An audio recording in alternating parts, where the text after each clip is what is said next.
Page number 163। एक सप्ततितमः सर्गः। राजा जनक का अपने कुल का परिचय देते हुए श्री राम और लक्ष्मण के लिए क्रमशः सीता और उर्मिला को देने की प्रतिज्ञा करना। महर्षि वशिष्ठ जब इस प्रकार इक्ष्वाकु वंश का परिचय दे चुके, तब राजा जनक ने हाथ जोड़कर उनसे कहा, मुनिश्रेष्ठ, आपका भला हो। अब हम भी अपने कुल का परिचय दे रहे हैं। सुनिए, महामते, कुलीन पुरुष के लिए कन्यादान के समय अपने कुल का पूर्ण रूपेण परिचय देना आवश्यक है। अतः आप सुनने की कृपा करें। प्राचीन काल में निमि नामक एक परम धर्मात्मा राजा हुए हैं। देखिए, इसका नाम निमि, इसके लिए निमि वंश कहा जाता है कि नहीं? जनक जी का वंश का नाम निमि वंश भी कहा जाता है, क्योंकि निमि से शुरू होता है कि नहीं? तो तीन मेन वंश क्या क्या है? जैसे सूर्यवंश, चंद्रवंश और निमि वंश। सूर्यवंश, चंद्रवंश और निमि वंश, ये तीन वंश जो है पैरेलल चलता है, ठीक है ना? हाँ जैसे परिचय निमि जी का परिचय वशिष्ठ जी को दे रहे हैं। नहीं, वशिष्ठ नहीं है। जो शादी होता है ना, जब लड़की लड़का शादी होता है तो पहले लड़के वाले बता दिए, है कि नहीं? वशिष्ठ जी ने बताए किसका? दशरथ का वंश के बारे में, क्योंकि दशरथ ने कह दिया कि भाई हमारे जो देवता है कौन? वशिष्ठ जी है कि नहीं? वो हमारे कुल गुरु है, तो जो वो वही करेंगे, हम उसको हम मान के चलेंगे, है कि वही कहेंगे, ठीक है? अच्छा, तो उन्होंने कह दिए। अब बारी आया किसका? ये जनक जी का, ठीक है ना? जनक जी तो खुद ही एक ऋषि है कि नहीं? वो खुद ही ज्ञानी है। तो खुद ही कहना शुरू करिए अपना कहानी, ठीक है ना? अपना वंश के बारे में। चाहते तो सदानंद जी कह सकते थे, मगर ये सोचे कि मैं खुद ही कह दूं कि है कि नहीं, तो आप क्यों अपना किसी के द्वारा कहूंगा, आपने खुद ही मैं अपना कहानी बताऊं, तो ये खुद बताया। जैसे पूछने का कारण था क्योंकि निमि जी जो शरीर त्यागे थे वो वशिष्ठ जी की वजह से ही त्यागे थे ना, तो उससे मतलब ये कह रहे हैं इनके लिए, क्या कहते हैं, ये पूरा जो हाँ बैठे हुए हैं कि ये कौन है, कहाँ से ये है, ये सब बता रहे हैं, ठीक है ना? अच्छा, थैंक यू सिंह से। श्लोक संख्या 3। प्राचीन काल में निमि नामक एक परम धर्मात्मा राजा हुए हैं, जो संपूर्ण धैर्यशाली महापुरुषों में श्रेष्ठ तथा अपने नेक्स्ट पेज 164 तथा अपने पराक्रम से तीनों लोकों में विख्यात थे। उनके मिथि नामक एक पुत्र हुआ। मुझे अभी शुरू हुआ क्या? जो मिथिला हुआ है, ये निमि वंश का मिथिला राज्य है कि नहीं? मिथि से मिथिला हुआ है, ठीक है ना? वंश है निमि, राज्य है मिथिला, ठीक है ना? हाँ थैंक यू। श्लोक संख्या 4। उनके मिथि नामक एक पुत्र हुआ। मिथि के पुत्र का नाम जनक हुआ। लेकिन अभी देखिए, जनक का शुरुआत यहाँ होता है कि नहीं? तो क्या निमि, मिथि, फिर जनक, ये तीसरा है कि नहीं? तो वहां से जनक जो है चलता रहेगा, जनक। अच्छा, ये मतलब यहाँ पर प्रॉपर नाउन थे, फिर कॉमन हो गए, पोजीशन बन गया। Thank you sir.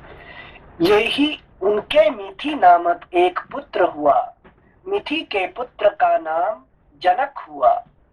यही हमारे जैसे कोई एक महान व्यक्ति आ जाता है तो उनका नाम पे सब वंश चलता है। जैसे कुरुवंश है, कुरुवंश नहीं है, वो चंद्रवंश है, और कुरु एक महान राजा आने के बाद कुरु नाम कौरव हो गए, है कि नहीं? लेकिन फिर पांडु एक महान आने के बाद कुरु होने से फिर गड़बड़ होगा, इसीलिए पांडव हो गए, पांडव कौरव, है कि नहीं? तो बेसिकली वो चंद्रवंश, ठीक है ना? चंद्रवंश कहना चाहिए था, नहीं, वो कुरु को कौरव कहा गया उनको, ठीक है ना? इस तरह से जैसे रघुवंश हो गया, रघुवंश नहीं है, वो तो सूर्यवंश है, मगर रघु एक महान आने के बाद वो फिर रघुवंश हो गया, ठीक है ना? हाँ ठीक है, थैंक यू सिंह। श्लोक संख्या 4। उनके मिथि नामक एक पुत्र हुआ। मिथि के पुत्र का नाम जनक हुआ। ये ही हमारे कुल में पहले जनक हुए हैं। इन्हीं के नाम पर हमारे वंश का प्रत्येक राजा जनक कहलाता है। जनक से उदावसु का जन्म हुआ। उदावसु से धर्मात्मा नंदीवर्धन उत्पन्न हुए। नंदीवर्धन के शूरवीर पुत्र का नाम सुकेतु हुआ। सुकेतु के भी देवरात नामक पुत्र हुआ। देवरात महान बलवान और धर्मात्मा थे। राजर्षि देवरात के बृहद्रथ नाम से प्रसिद्ध एक पुत्र हुआ। बृहद्रथ के पुत्र महावीर हुए, जो शूर और प्रतापी थे। बृहद्रथ कैसे प्रिय होता है नाम? जैसे बृहत रथ, बहुत बड़ा रथ। बृहद, हाँ, बहुत बड़ा रथ, ठीक है ना।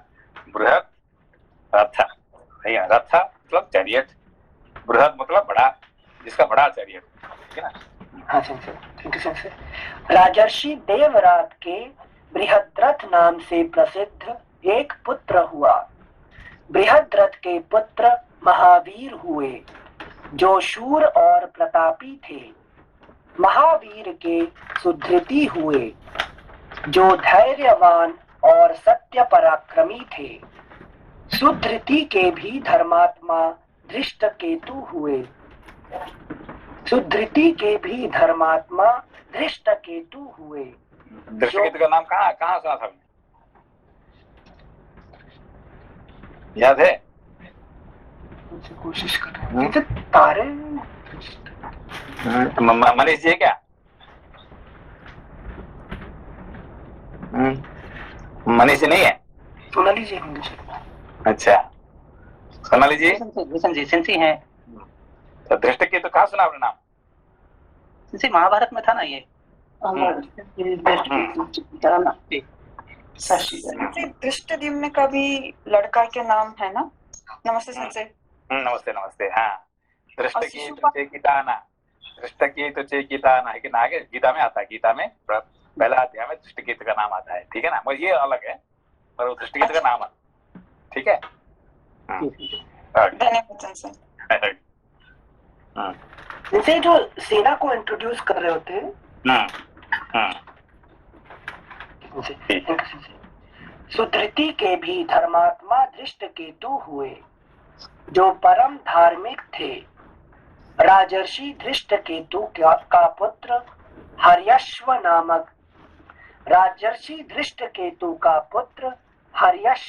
नाम से विख्यात हुआ। हर्यश्व के पुत्र मरु के पुत्र प्रतीनधक तथा प्रतीनधक के पुत्र धर्मात्मा राजा कीर्तिरथ हुए। कीर्तिरथ के पुत्र देवमीढ़ नाम से विख्यात हुए। देवमीढ़ के विबुध और विबुध के पुत्र महीद्रक हुए। महीद्रक के पुत्र महाबली राजा कीर्तिरात हुए। राजर्षि कीर्तिरात के महारोमा नामक पुत्र उत्पन्न हुआ। महारोमा से धर्मात्मा स्वर्णरोमा का जन्म हुआ। राजर्षि स्वर्णरोमा से ह्रस्वरोमा उत्पन्न हुए। महारोमा से धर्मात्मा स्वर्णरोमा का जन्म हुआ। राजर्षि स्वर्णरोमा से ह्रस्वरोमा उत्पन्न हुए। धर्मज्ञ महात्मा राजा ह्रस्वरोमा के 2 पुत्र हुए, जिनमें ज्येष्ठ तो मैं ही हूँ और कनिष्ठ मेरा छोटा भाई वीर कुशध्वज है। तो समझ में आया जनक? अभी जो जनक है किसका बेटा है वो? ह्रस्वरोमा, ठीक है। इसमें इतने सारे नाम है, हमें वैसे भी कुछ पता नहीं, लेकिन इतना फेमस नाम नहीं है क्या ये वाले? हाँ, मतलब फेमस क्या, वो फेमस है मगर हमें पता नहीं है, है कि सब अपने अपने फेमस है, लेकिन मगर हमें इतने जानकारी नहीं है कि नहीं? क्योंकि सूर्यवंश में जैसे भी नाम आए ना थोड़े पता लग जाते हैं कि ऋषियों का नाम आ गया, राम जी का, रघुकुल का, तो वो सारे नाम थोड़े जान पहचान में आ गए। निमि वंश में नाम थोड़े नए नए लग रहे थे तो नहीं मैंने पढ़ा। नहीं, यहाँ पे स्पेशलिटी क्या है, अब देखिए चंद्रवंश और सूर्यवंश में जो राजा आप सुनते हैं कि पराक्रमी थे, कितने कितने राजा को जीते हैं, जरासंध को मार दिए, इसको मार दिए, भीम इसको, मगर ये जो राजा है इस क्या, ये तो सब शास्त्र पढ़ने वाले सब है कि नहीं, ये सब ज्ञानी है कि नहीं। ज्ञानी लोगों को ज्यादा ये नहीं है ना, कोई मारपीट तो करते नहीं है कि यश नहीं चाहिए होता, यश और प्रशंसा। तो फिर आप उसको कैसे जानेंगे, है कि नहीं। आपको पता है किसको, भाई इसने है ना ऐसा मारा, उसने ऐसा मारा कि उसका पूरा गर्दन तोड़ दिया, इसका ऐसा कर उसका ध्वजा उड़ा दिया। अब ये तो लड़ाई करने वाले नहीं है कि नहीं। तो यहाँ पे क्या है कि यहाँ पे कौन इनके लिए लड़ते हैं, जनक के लिए। यहाँ पे उल्टा है। यहाँ पे क्या होता है कि ब्राह्मण लोग लड़ते हैं और क्षत्रिय लोग जो है शास्त्र पढ़ते हैं, है कि नहीं। परशुराम जी इनके लिए देश को ये करते हैं। जैसे जापान अपना सोल्जर नहीं है, अपना सैनिक नहीं है, तो कौन है, अमेरिका के उसका सेवा करता है कि नहीं। और यहाँ का लोग जो टेक्नोलॉजी में लगे हुए हैं, है कि नहीं, साइंस टेक्नोलॉजी के लोग लगे हुए हैं। और इनका देश कौन संभालता है, क्षत्रिय अमेरिका के, है कि नहीं। तो उनका देश कौन संभालता है कि नहीं, ब्राह्मण, सारे ब्राह्मण जैसे है कि नहीं। और जो राजा लोग क्या करते हैं, शास्त्र पढ़ते हैं, है कि नहीं। ब्राह्मण लोग शास्त्र, ये देश देखते हैं, और क्षत्रिय लोग शास्त्र पढ़ते हैं, ठीक है ना। जैसे निमि वंश हायर हो गया फिर तो। हाँ, शास्त्र ऐसे देखेंगे कि सारे जो देखिए ऋषि महर्षि लोग कहाँ इकट्ठे होते हैं, है कि नहीं, हमेशा नैमिषारण्य में। सब शास्त्र, नहीं सब शास्त्र जो नहीं, इनके पास, किसके पास, जनक जी के पास, लेकिन मिथिला में, विदेह में, ठीक है ना। Thank you Sanjay. महारोमा से धर्मात्मा स्वर्ण रोमा, श्लोक संख्या 12।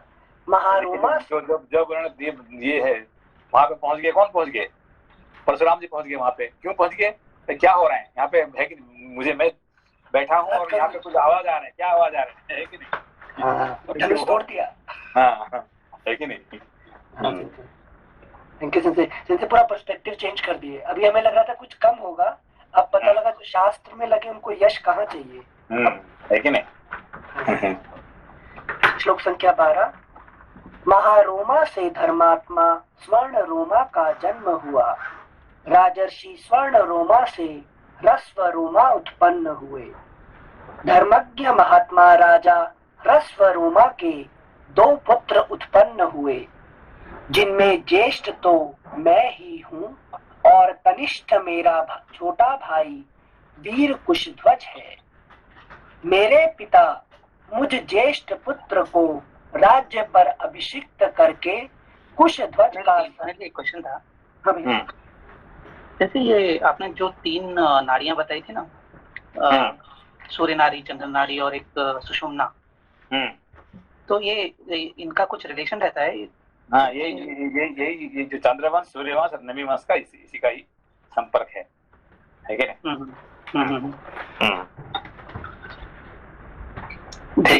ये तीनों का संपर्क है।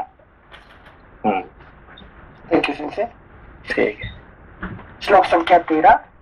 धर्मज्ञ महात्मा राजा ह्रस्व रोमा के 2 पुत्र उत्पन्न हुए, जिनमें ज्येष्ठ तो मैं ही हूँ और कनिष्ठ मेरा छोटा भाई वीर कुशध्वज है। मेरे पिता मुझ ज्येष्ठ पुत्र को राज्य पर अभिषिक्त करके कुशध्वज का सारा भार मुझे सौंप कर वन में चले गए। अभी देखो इनका देखिए कैसे कि 2 भाई का अंदर में कैसे संपर्क है, देखिए, है कि नहीं। तो बाकी जगह पे क्या, जैसे है कि नहीं, दुर्योधन और ये क्या करते हैं, है कि नहीं, लड़ाई मारपीट करेंगे। अब ये 2 भाई को उन्होंने, पिताजी भाई, बड़ा भाई है ये होगा, छोटा भाई को सौंप के, और छोटा भाई को, है कि नहीं, ये कैसे संभालते हैं। अब देखो कुछ भी होता है उसको बुलाते हैं, कुछ भी होता है कि नहीं, हर चीज में दोनों का कितने अच्छे संबंध देखिए, है कि नहीं। तो बिना छोटा भाई को बुला के वो कुछ भी नहीं करते, है कि नहीं।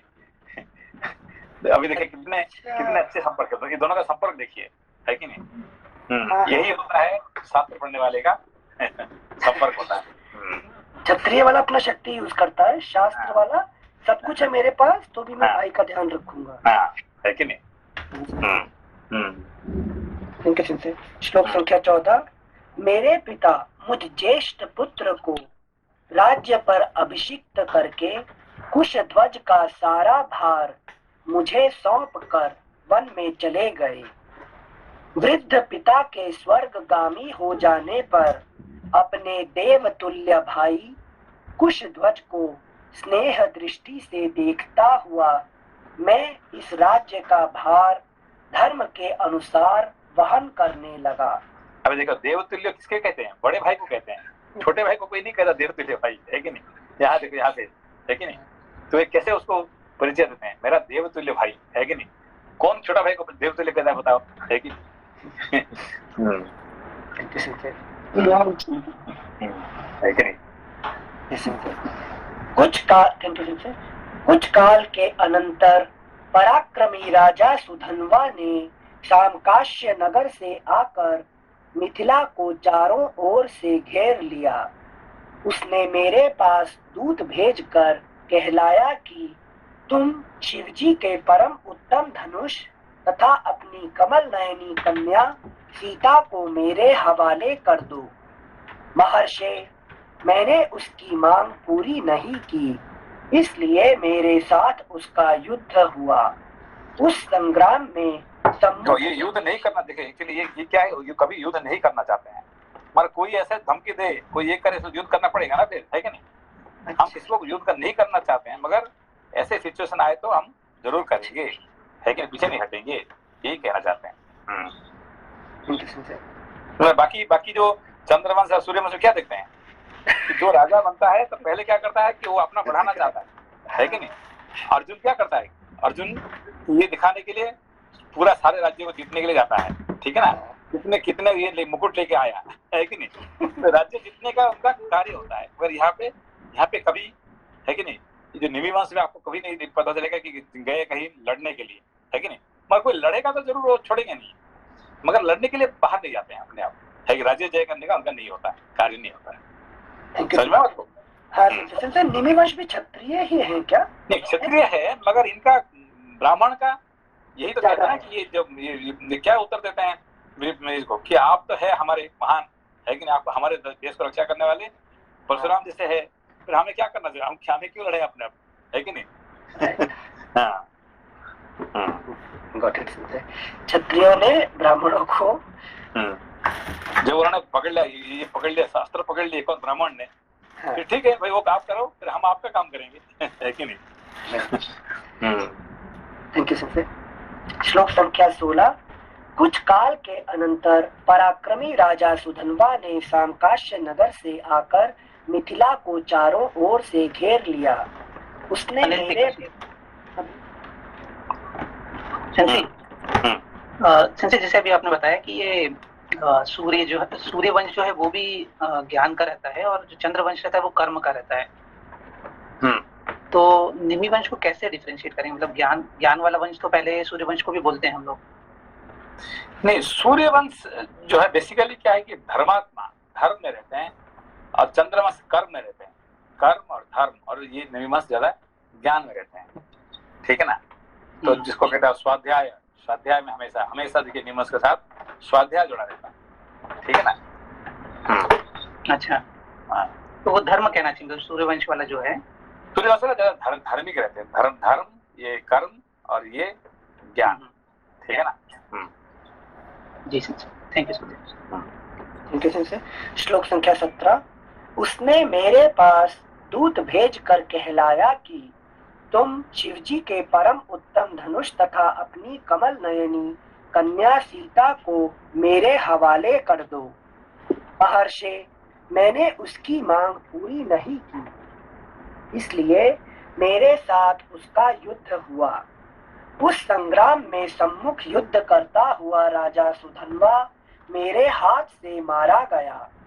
मुनि श्रेष्ठ, राजा सुधन्वा का वध करके मैंने सामकाश्य नगर के राज्य पर अपने शूरवीर भ्राता कुशध्वज को अभिषिक्त कर दिया।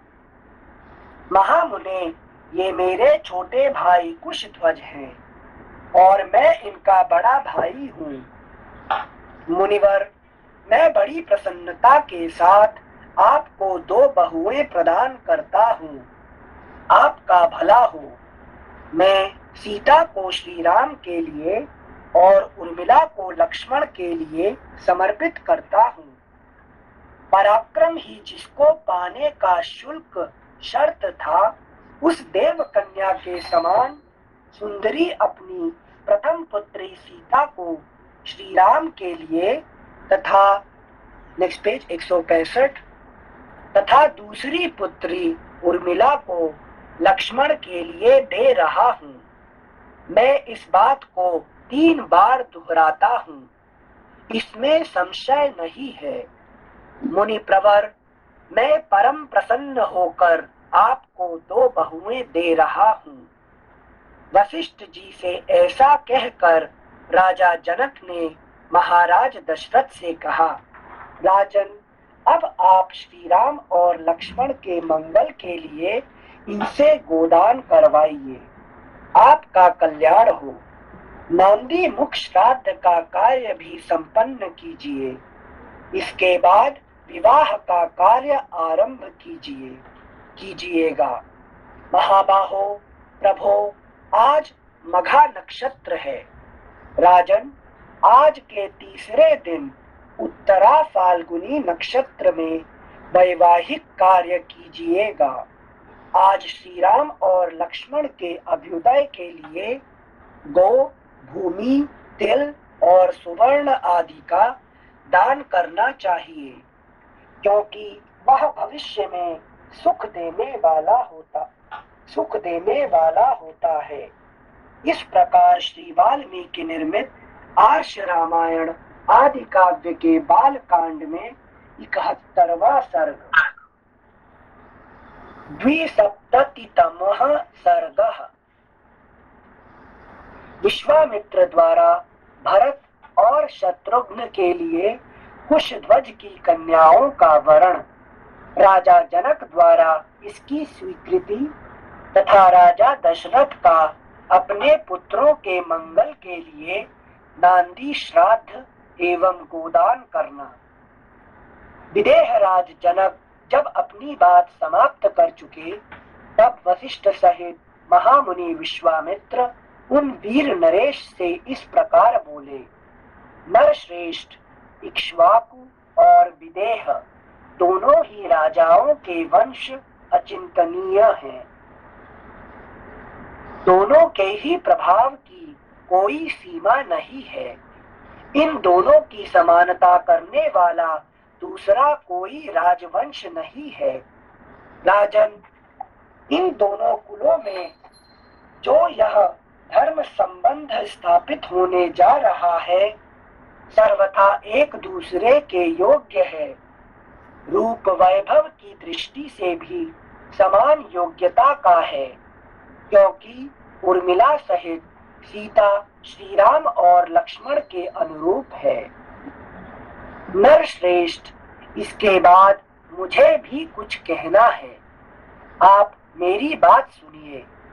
राजन, आपके छोटे भाई जो ये धर्मज्ञ राजा कुशध्वज बैठे हैं, इन धर्मात्मा नरेश के भी 2 कन्याएं हैं, जो इस भूमंडल में अनुपम सुंदरी हैं।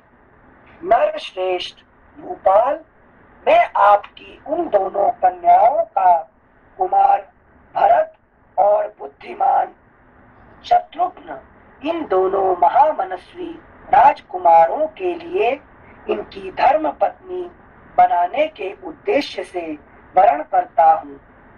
राजा दशरथ के ये सभी पुत्र रूप और यौवन से सुशोभित, लोकपालों के समान तेजस्वी तथा देवताओं के तुल्य पराक्रमी हैं। राजेंद्र, इन दोनों भाइयों भरत और शत्रुघ्न को भी कन्यादान करके आप इस समस्त इक्ष्वाकु कुल को अपने संबंध से बांध लीजिए। आप पुण्य कर्मा पुरुष हैं। आपके चित्त में व्यग्रता नहीं आनी चाहिए, अर्थात आप यह सोचकर व्यग्र ना हो कि ऐसे महान सम्राट के साथ मैं एक ही समय 4 वैवाहिक संबंधों का निर्वाह कैसे कर सकता हूँ? वशिष्ठ जी की सम्मति के अनुसार विश्वामित्र जी का यह वचन सुनकर उस समय राजा जनक ने हाथ जोड़कर उन दोनों मुनिवरों से कहा, मुनिपुंगवों, मैं अपने इस कुल को धन्य मानता हूँ, जिसे आप दोनों इक्ष्वाकु वंश के योग्य समझकर इसके साथ संबंध जोड़ने के लिए स्वयं आज्ञा दे रहे हैं। Next page 166। आपका कल्याण हो। आप जैसा कहते हैं ऐसा ही हो। ये सदा साथ रहने वाले दोनों भाई भरत और शत्रुघ्न कुशध्वज की इन दोनों कन्याओं में से एक एक को अपनी अपनी धर्म पत्नी के रूप में ग्रहण करें। महामुने, ये चारों महाबली राजकुमार एक ही दिन हमारी चारों राजकुमारियों का पाणी ग्रहण करें। ब्रह्मन अगले 2 दिन फाल्गुनी नामक नक्षत्रों से युक्त हैं। इनमें पहले दिन तो पूर्वा फाल्गुनी है और दूसरे दिन अर्थात परसों उत्तरा फाल्गुनी नामक नक्षत्र होगा, जिसके देवता प्रजापति भग तथा अर्यमा हैं। मनीषी पुरुष उस नक्षत्र में वैवाहिक कार्य करना बहुत उत्तम बताते हैं। इस प्रकार सौम्य मनोहर वचन कहकर राजा जनक उठकर खड़े हो गए और उन दोनों मुनिवरों से हाथ जोड़कर बोले, आप लोगों ने कन्याओं का विवाह निश्चित करके मेरे लिए महान धर्म का संपादन कर दिया। मैं आप दोनों का शिष्य हूँ। मुनिवरों, इन श्रेष्ठ आसनों पर आप दोनों विराजमान हो। आपके लिए जैसी राजा दशरथ की अयोध्या है, वैसी ही यह मेरी मिथिलापुरी भी है। आपका इस पर पूरा अधिकार है, इसमें संदेह नहीं। अतः आप हमें यथा योग्य आज्ञा प्रदान करते रहें। विदेह राज जनक के ऐसा कहने पर रघुकुल का आनंद बढ़ाने वाले राजा दशरथ ने प्रसन्न होकर उन मिथिला नरेश को इस प्रकार उत्तर दिया, मिथिलेश्वर, आप दोनों भाइयों के गुण असंख्य हैं। आप लोगों ने ऋषियों तथा राज समूहों का भली भांति सत्कार किया है। आपका कल्याण हो। आप मंगल के भागी हो। ना, क्या आप लोग सारे ऋषियों का है कि नहीं भली भांति राज सत्कार किया है। सारे ऋषि इकट्ठे होते कहाँ पे? हमेशा मिथिला पे होते हैं, जनक जी के पास में। ये उनका स्पेशलिटी और कहीं नहीं मिलेगा आपको। मतलब अपने आप कोई बुलाने पर आते हैं, अलग बात है। अपने आप ऋषि आके आ जाते हैं, है कि नहीं? विश्वामित्र से ऋषि आगे पहुंच गए, है कि नहीं? बाकी लोग उनको न्योता देते हैं और ये खुद आके आ जाते हैं, है कि नहीं? एक कम बात है क्या? इसलिए तो उनकी बेटी भी तो शांति पैदा होती है। मिथिलेश्वर, आप दोनों भाइयों के गुण असंख्य हैं। आप लोगों जैसे बताइए, इतनी कृपा जनक जी पे क्यों होने का कारण, मतलब शास्त्र से हमेशा जुड़े रहते हैं, इसी पता। अभी आपको चारों तरफ से कौन कौन है? सारे इकट्ठे हुए कि नहीं सब लोग? अरे आप किसको न्योता दिए थे क्या? सारे ज्ञानी आ गए अपने आप चल के सिंह। लेकिन आप पढ़ना शुरू कर दिए, अभी सब धीरे धीरे सब लोग आ गए, है कि नहीं? आप किसको बुलाए थे क्या? है कि नहीं? तो किसी को तो बुलाना नहीं पड़ा, सब आके, क्योंकि आपका पीछे नहीं आए, शास्त्र पढ़ रहे के सब अपने आप आ ही जाएंगे। ठीक है ना? प्रत्यक्ष को प्रमाण क्या? प्रत्येक प्रमाण है कि नहीं? संजय, यही गार्गी ने याज्ञवल्क्य के साथ मिले थे ना, यही जनक की सभा में ना। तो सारे याज्ञवल्क्य हुए हैं, है कि नहीं? वैशंपायन, जो भी आप शास्त्र है कि जो भी ऋषि का नाम लीजिए, सारे जनक की सभा में ही आएंगे सब। जो बृहदारण्यक उपनिषद में आपने जो पढ़ा रहे थे, वो सारे साकल्य मुनि, कोहल मुनि, गार्गी सब लोग यही थे, यही आए थे। सांडिल्य सब लोग यही थे। अच्छा, तो ऋषि मुनि कहेंगे तो सारे हमेशा जनक जी का ही तो उपनिषद बनता है कहाँ पे? इनका राज्यसभा में तो बनता है। पूरा बृहदारण्यक उपनिषद क्या इन्हीं के जगह में हुआ है? इन्हीं की जगह पे, हाँ हाँ, है कि नहीं? तो यही स्पेशलिटी है।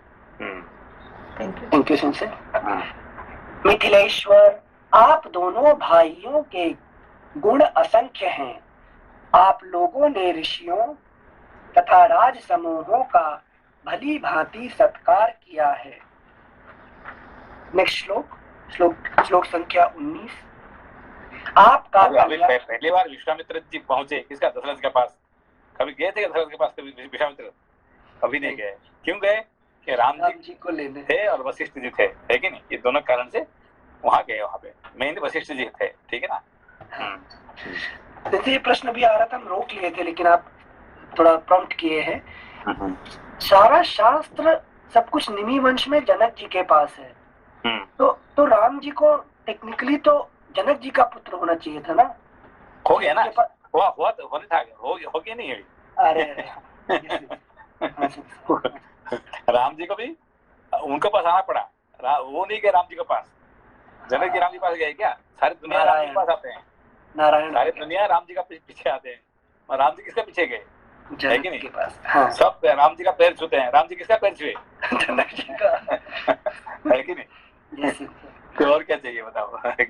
अनिल सर, इसके बारे में शायद एक बार सेंसेई क्लास में पढ़ाए थे कि राम जी को क्यों दशरथ के पुत्र होना पड़ा, क्योंकि ना दशरथ और कौशल्या वो है कश्यप और अदिति के अवतार। तो उन लोग ऑलरेडी वर मांग लिए हैं तपस्या के बल से कि जब उन्होंने धरती में मतलब कि पृथ्वी में जन्म लेंगे तब तक भगवान विष्णु उनके पुत्र होंगे। तो उनको उनके तप के बल से भगवान विष्णु के पास कुछ ऑप्शन नहीं है, उनको आना पड़ता है।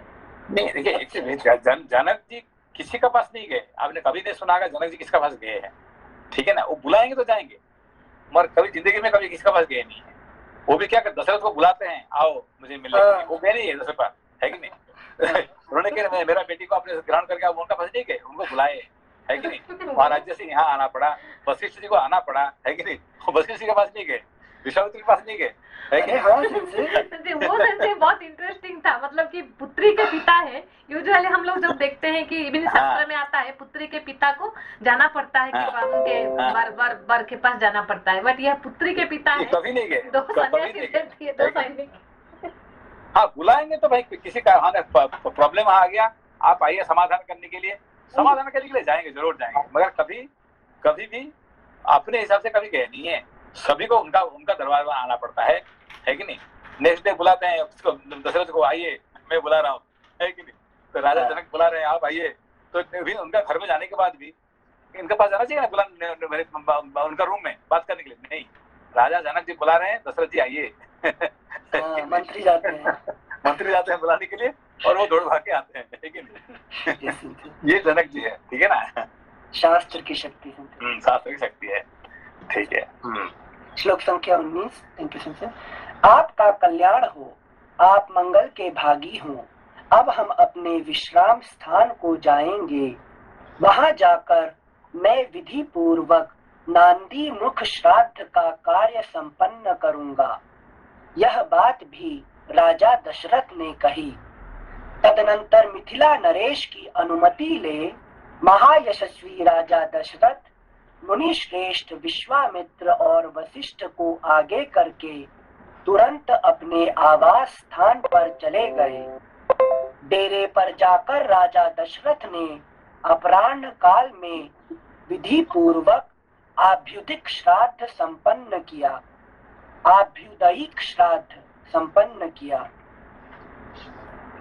तत्पश्चात रात बीतने पर प्रातः काल उठकर राजा ने तत्कालोचित उत्तम गोदान कर्म किया।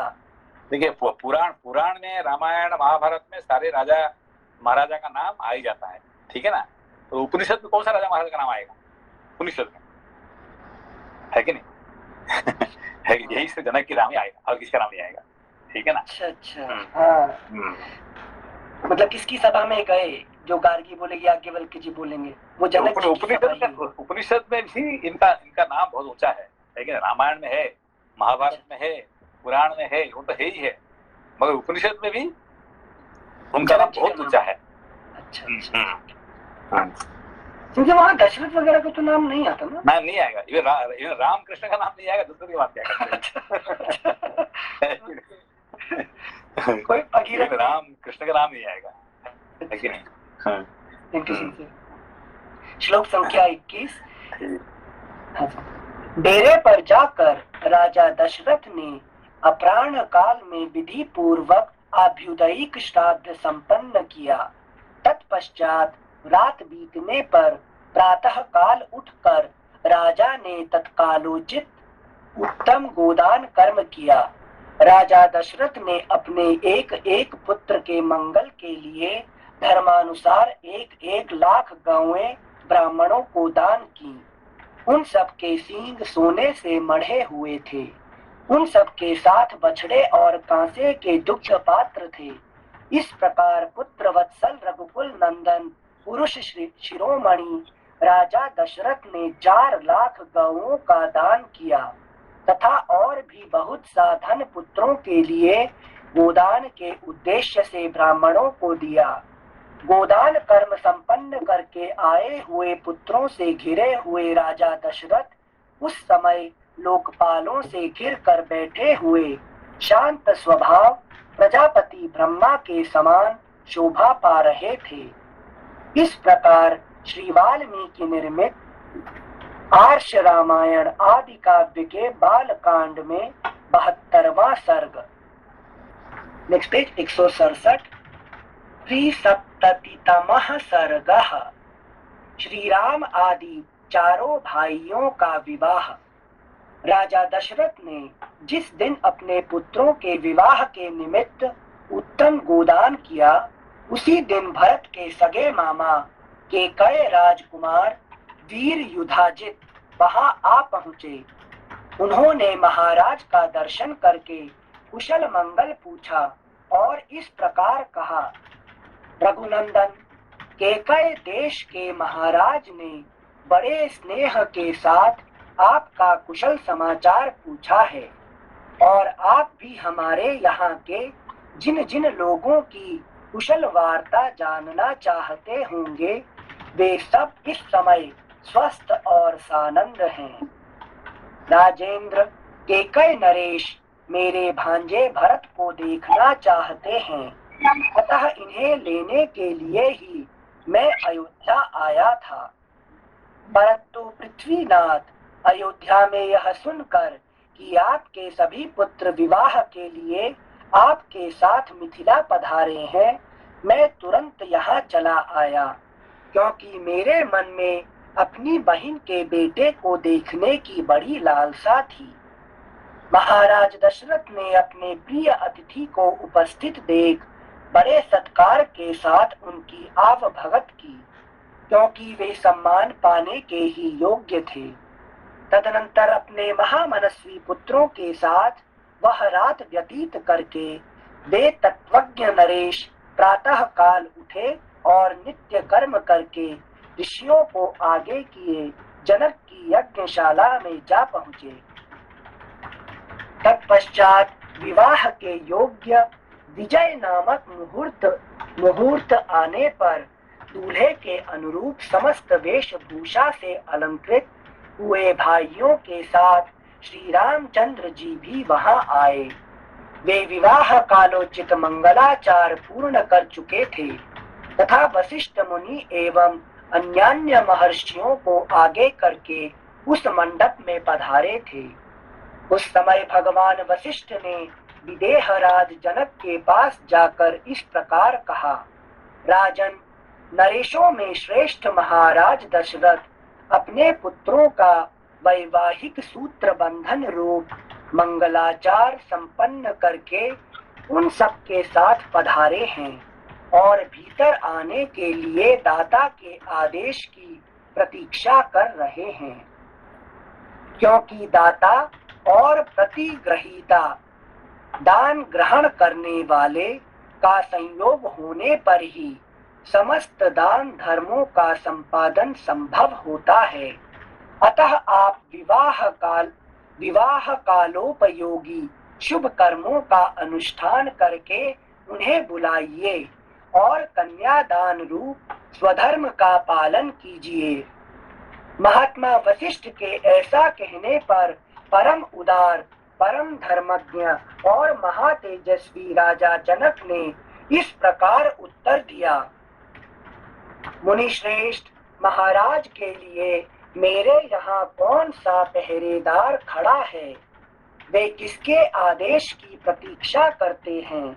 अपने घर में आने के लिए कैसा सोच विचार है?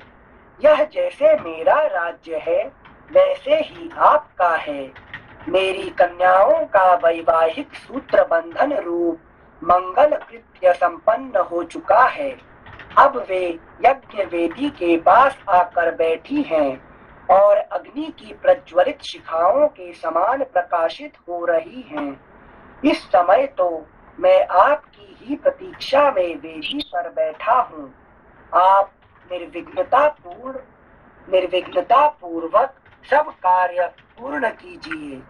विलंब किस लिए करते हैं? Next page 168। वशिष्ठ जी के मुख से राजा जनक की कही हुई बात सुनकर महाराज दशरथ उस समय अपने पुत्रों और संपूर्ण महर्षियों को महल के भीतर ले आए। तदनंतर विदेहराज ने वशिष्ठ जी से इस प्रकार कहा, धर्मात्मा महर्षि, प्रभो, आप ऋषियों को साथ लेकर लोकाभिराम श्री राम के विवाह की संपूर्ण क्रिया कराइए। तब जनक जी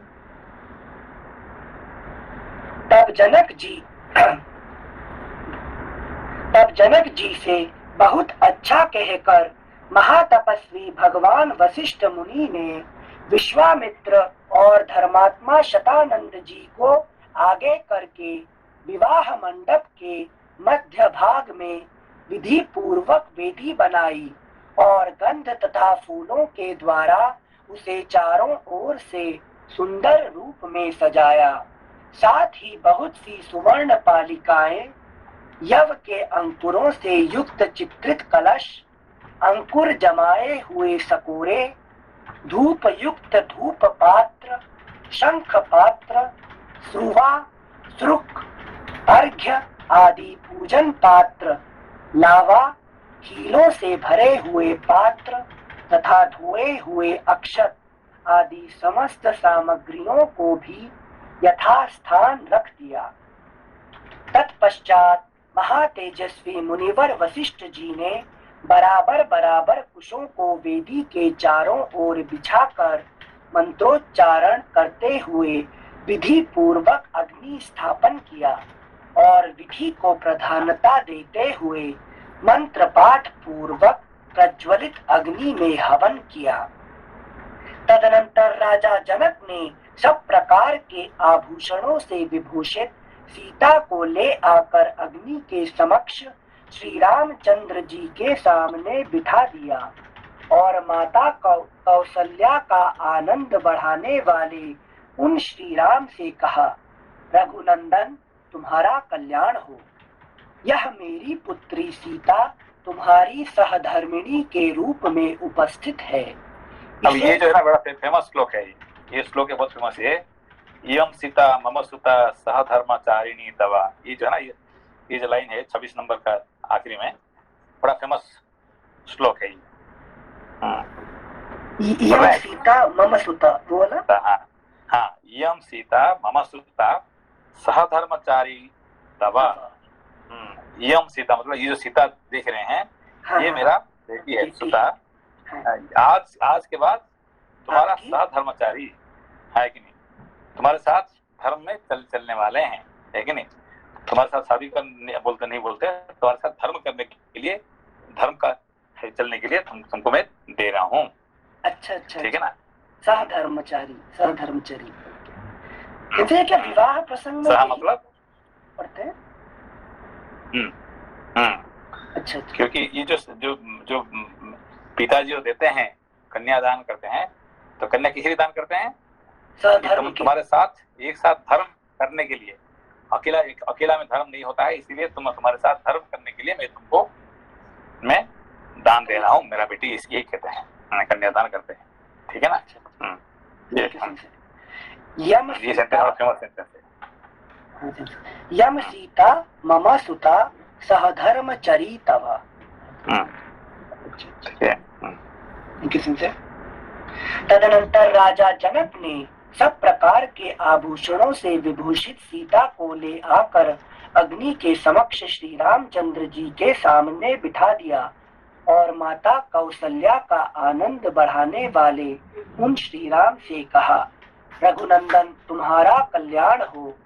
यह मेरी पुत्री सीता तुम्हारी सहधर्मिणी के रूप में उपस्थित है, इसे स्वीकार करो और इसका हाथ अपने हाथ में लो।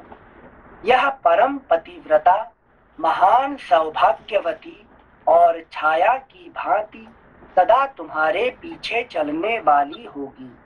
अभी देखिए, इसी सीता को पाने के लिए कितने हमें लड़ाई करना पड़ा, कितने राजा महाराजा, कितने वीर क्या क्या मेरे साथ लड़ाई किए, मैंने किसी को नहीं दिया, है कि नहीं। क्यों? ये सब उनको सिर्फ आके उनको, है कि नहीं, कर में लगाने वाले थे, कोई धर्म में लगाने वाले कोई नहीं मिला मुझे, ठीक है ना। आज पहली बार मुझे कोई धर्म, है कि नहीं, करने वाले मिला है, इसीलिए मैं उसको तुमको मैं दान दे रहा हूँ, है कि नहीं। समझ गया? कितना लड़ाई करना पड़ा। जैसे जनक जैसे राजा किसे लड़ते नहीं है, क्यों लड़ना पड़ा? ये सीता के कारण से, है कि नहीं। धनुष और सीता दोनों चाहिए थे। हाँ, है कि नहीं। ये सीता को पाने के लिए सारे जो है ना, सब बहुत सारी लड़ाई करना पड़ा, तो भी ठीक है, मैं लड़ाई किया, है कि नहीं। क्यों? मुझे कोई मिला नहीं जो धर्म आचरण करने वाले, ठीक है ना। Yes sir, thank you sir. मतलब धर्म के लिए वो दान दे रहे हैं, कर्म के लिए लड़ रहे थे, नहीं देने के लिए। श्लोक संख्या 28। Thank you sir. यह कहकर राजा ने श्री राम के हाथ में मंत्र से पवित्र हुआ संकल्प का जल छोड़ दिया। उस समय देवताओं और ऋषियों के मुख से जनक के लिए साधुवाद सुनाई देने लगा। देवताओं के नगाड़े बजने लगे और आकाश से फूलों की बड़ी भारी वर्षा हुई। इस प्रकार मंत्र और संकल्प के जल के साथ अपनी पुत्री सीता का दान करके हर्षमग्न हुए राजा जनक ने लक्ष्मण से कहा, लक्ष्मण तुम्हारा कल्याण हो। आओ, मैं उर्मिला को तुम्हारी सेवा में दे रहा हूँ, इसे स्वीकार करो। इसका हाथ अभी देखो, जब सीता जी को उन्होंने दान दिए, किसको? राम जी को, सारे आकाश में सारे देवता ऋषि सब लोग आकर पुष्पवृष्टि किए, है कि नहीं। क्यों? क्योंकि उन्होंने अपना बेटी नहीं थी, वो सीता अपना बेटी नहीं थी, अपना बेटी तो उर्मिला है, ठीक है ना। वो चाहते तो अपना उर्मिला को दे सकते राम जी को, ठीक है ना, मगर नहीं, लेकिन वो अपना बेटी को राम जी को नहीं दिए, लक्ष्मण को दिए, क्योंकि तुम उसका सेवा करो। किसको? सीता को सेवा उन्होंने कितने बलिदान देना पड़ा उनको, है कि नहीं। समझो? अच्छा, हाँ, वो रानी नहीं होगी। हाँ, ये लक्ष्मण जाते हैं और उर्मिला घर में रहती है कि नहीं। वो फिर उसको कितने कुछ करो, तो भी वो क्या कहते हैं कि उर्मिला को कहते हैं कि तुम सीता को सेवा करने को तब जा रहे हैं वहां पे, अपना बेटी को, ठीक है ना। तो ये बहुत बड़ी मतलब इनका जब त्याग है, ठीक है ना। तो इनको रखे, पाले, फिर ठीक उनको नारायण को समर्पण कर दिए, है कि नहीं। और लक्ष्मी जी उनका पैर के नीचे हमेशा बैठे रहती है कि नहीं, सीता जी। इसीलिए सब देवताओं ने पुष्पवृष्टि की है, ठीक है ना। Thank you sir. श्लोक संख्या 29-30। देवताओं के नगाड़े बजने लगे और आकाश से फूलों की बड़ी भारी वर्षा हुई। इस प्रकार मंत्र और संकल्प के जल के साथ अपनी पुत्री सीता का दान करके हर्षमग्न हुए राजा जनक ने लक्ष्मण से कहा, लक्ष्मण तुम्हारा कल्याण हो। आओ, मैं उर्मिला को तुम्हारी सेवा में दे रहा हूँ, इसे स्वीकार करो। इसका हाथ अपने हाथ में लो, इसमें विलंब नहीं होना चाहिए। लक्ष्मण से ऐसा कहकर जनक ने भरत से कहा, रघुनंदन मांडवी का हाथ अपने हाथ में लो। फिर धर्मात्मा मिथिलेश ने शत्रुघ्न को संबोधित करके कहा, महाबाहो, तुम अपने हाथ से श्रुत कीर्ति का पानी ग्रहण करो, श्रुत कीर्ति का पानी ग्रहण करो। तुम चारों भाई। हमारे तो हिंदी साहित्य में सबसे बड़ा चर्चा किसका होता है? जनक जी? नहीं, लक्ष्मण का बीवी के बारे में। अब नहीं सुना आपने? सुना देगा, हिंदी साहित्य भरपूर है कि नहीं? देखो, ये तो राम जी का साथ तो सीता चले गए, है कि नहीं, मई में, और भरत के साथ तो मांडवी रहे, ये सुतकीर्ति रहे, ये सब रहे, है कि नहीं? इसका क्या हुआ है? ये तो अकेली 14 साल अकेली रही वहां पे, है कि नहीं? तो मगर ये किसका बेटी है? असली बेटी थी, है कि जनक जी का, है कि नहीं? ये किसको कोई समझता नहीं है उसको, है कि नहीं? सब लोग है कि नहीं, बहुत निंदा करते हैं, है कि नहीं? ये शिक्षा दिए थे कौन? जनक जी ने उसको शिक्षा दिए थे, ऐसे बड़े किए थे उसको, है कि नहीं? ये बहुत उनका जो बलिदान जो है, ये बहुत बड़ी बात है कि नहीं? भैया जी नमस्ते। नमस्ते नमस्ते। भैया जी, एक ये उर्मिला जी के बारे में एक सुनने को आता है कि जब लक्ष्मण जी वन गए थे तो वो कुछ कह के गए थे उर्मिला जी के, मतलब अपनी नींद उनको देके गए थे क्योंकि उन्हें जंगल में जगते रहना था। तो ये मतलब बस कानों सुनी बात है, ये बात सच है क्या कि उर्मिला वो 14 साल सोती रही थी लक्ष्मण जी के मतलब बदले में? नहीं, ऐसा तो बहुत सारे कहानी तो बहुत है, मगर इनका जो बलिदान एक्चुअली क्या कि जनक जी का पावर एक्चुअली असली बेटी सीता नहीं थी। सीता तो उनका पालित थी कि नहीं, उनका असली बेटी नहीं थी वो, उनका असली बेटी थी उर्मिला, ठीक है? तो वो चाहते थे तो राम जी को उर्मिला को दे के सीता जी को दे सकते थे, लक्ष्मण को, ठीक है ना? मगर उन्होंने ऐसा नहीं किए, है कि नहीं? तो उनको सीता जी को महान सम्मान देके उनको साथ दिए और हमेशा ये कहे कि तुम, है कि नहीं, तुम इसका क्या कहते हैं, राम जी के साथ हमेशा रहोगे। मगर उर्मिला को ऐसा नहीं कहे है कि नहीं? ये बहुत बड़ी बात है कि जब जनक जी उर्मिला को दिए लक्ष्मण को, तब ये नहीं कि तुम लक्ष्मण के साथ हमेशा रहोगे, जो लक्ष्मण चाहता है वही करो है कि नहीं? समझ रहे हो मेरी बात को? हाँ, ये सीता जी को सीधा कह दे कि जहां राम जाएंगे तुम उसका पीछा करते रहो, है कि नहीं? राम जी को कभी मत छोड़ना। मगर उर्मिला को ये नहीं कि तुम लक्ष्मण के साथ हमेशा रहो, ये कि जो लक्ष्मण चाहते हैं, जो उनका मन में जो है, तुम वही करो, है कि नहीं? वो उनका पीछा मत करना, तो जो कहेंगे वही करो, है कि नहीं? तो लक्ष्मण जी कहे उर्मिला को, क्या कहे कि मैं जंगल जा रहा हूँ राम जी की सेवा करने के लिए, और तुम क्या करो कि यहाँ परिवार का सेवा करो, है कि नहीं? जो लेकिन यहाँ जो पिता माता जो बूढ़ा बूढ़ी रहे उसको सेवा करो, और मैं जा रहा हूँ राम जी की सेवा करने के लिए, हम दोनों अलग अलग सेवा करेंगे। और ये जो है, ये बहुत बड़ा बलिदान था। तो हिंदी साहित्य में उसका बहुत बड़ा चर्चा होता है कि देखो बहुत उसका गाना भी है, ये भी है कि नहीं? चलिए, ये बात है। मतलब उनका कीर्तिगान होता है या दुखियारी के टाइप में? दुखियारी नहीं है वो, बहुत एक्चुअली देखो, किसी ने अपने को बलिदान देके किसी का भला करता है, किसी का ये का उद्धार करता है, किसी का ये करता है, तो कितनी बड़ी चीज है कि नहीं? वो तो साथ में चले जाते थे, पिकनिक के लिए नहीं जा रहे थे ना, नेचर का विजिट पे। ठीक है। श्लोक संख्या 33। फिर धर्मात्मा मिथिलेश ने शत्रुघ्न को संबोधित करके कहा, महाबाहो, तुम अपने हाथ से श्रुत कीर्ति का पानी ग्रहण करो। सिंसियर इसमें सारा सिलेक्शन प्रोसेस जनक जी कर रहे हैं, सब कुछ। तुम इधर जनक जी वही है ना कि जनक जी ही सब कुछ करेंगे, है कि नहीं? पिताजी का रोल क्या है? हम निश्चित कर चुके हैं। पिताजी का रोल दशरथ जी देखने का है क्या? दशरथ जी सिर्फ देखने? चलिए, नहीं, जनक जी का रोल बहुत बड़ा रोल है कि नहीं? है कि नहीं? कोई साधारण राजा नहीं है, ठीक है ना?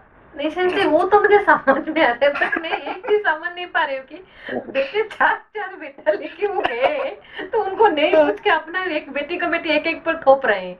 वो समझ नहीं पा रही हूँ कैसे है, मतलब इसका फिलोसॉफिकल मीनिंग क्या है? वो इसी में मेरा दिमाग वही रह गया है सिंसी। मुझे पिताजी का जीवन याद आ रहा है, इसलिए पूछ रहा हूँ। चलो, पहले कहानी समझ लो, फिर बाद में फिलोसॉफिकल समझेंगे, फिर तो दोबारा, है कि नहीं, उसके लिए दोबारा सोचना पड़ेगा। पहले उसका कहानी समझ लो, ठीक है? ठीक है। श्लोक संख्या 33। हाँ। फिर धर्मात्मा मिथिलेश ने शत्रुघ्न को संबोधित करके कहा, महाबाहो, तुम अपने हाथ से श्रुत कीर्ति का पानी ग्रहण करो। तुम चारों भाई शांत स्वभाव हो। तुम सबने उत्तम व्रत का भली भांति आचरण किया है। ककुत्स्थ कुल के भूषण रूप तुम चारों भाई पत्नी से संयुक्त हो जाओ। इस कार्य में विलंब नहीं होना चाहिए। Next page 169। राजा जनक का यह वचन सुनकर उन चारों राजकुमारों ने चारों राजकुमारियों के हाथ अपने हाथ में लिए। फिर वशिष्ठ जी की सम्मति से उन रघुकुल रत्न महामनस्वी राजकुमारों ने अपनी अपनी पत्नी के साथ अग्नि, वेदी, राजा दशरथ तथा ऋषि मुनियों की परिक्रमा की और वेदोक्त विधि के अनुसार वैवाहिक कार्य पूर्ण किया।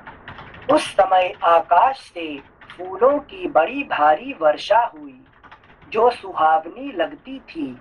दिव्य दुंदुभियों की भी गंभीर ध्वनि, दिव्य गीतों के मनोहर शब्द और दिव्य वाद्यों के मधुर घोष के साथ झुंड की झुंड अप्सराएं नृत्य करने लगी और गंधर्व मधुर गीत गाने लगे। उन रघुवंश शिरोमणि राजकुमारों के विवाह में वह अद्भुत दृश्य दिखाई दिया।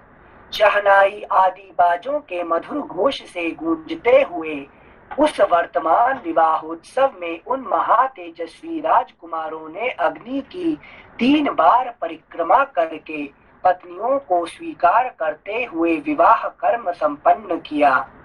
तदनंतर रघुकुल को आनंद प्रदान करने वाले वे चारों भाई अपनी पत्नियों के साथ जनवासे में चले गए। राजा दशरथ भी ऋषियों और बंधु बांधवों के साथ पुत्रों और पुत्र वधुओं को देखते हुए उनके पीछे पीछे गए। इस प्रकार श्री वाल्मीकि निर्मित आर्ष रामायण आदि काव्य के बाल कांड में 73वां सर्ग। 74तमः सर्गः। विश्वामित्र का अपने आश्रम को प्रस्थान। राजा जनक का कन्याओं को भारी दहेज देकर राजा दशरथ आदि को विदा करना। मार्ग में शुभाशुभ शकुन और परशुराम जी का आगमन। देखिए, परशुराम जी का आगमन कब होता है? तो विश्वामित्र जी का जब प्रस्थान होता है कि नहीं? वो विश्वामित्र के सामने नहीं आते हैं जो, मगर यहाँ पे जो ड्रामा में क्या दिखाते हैं, विश्वामित्र जी वहीं पे है और वहाँ पे आ जाते हैं, है कि नहीं? हाँ, यहाँ नहीं होता है। यहाँ पे असली में क्या होता है, विश्वामित्र जी जब चले जाते हैं तब जाके ये परशुराम जी आते हैं, आगमन होता है। ठीक है ना? ठीक है, फिर कल पढ़ेंगे, बाकी बंद करते हैं। नमस्ते। नमस्ते। नमस्ते। प्रणाम।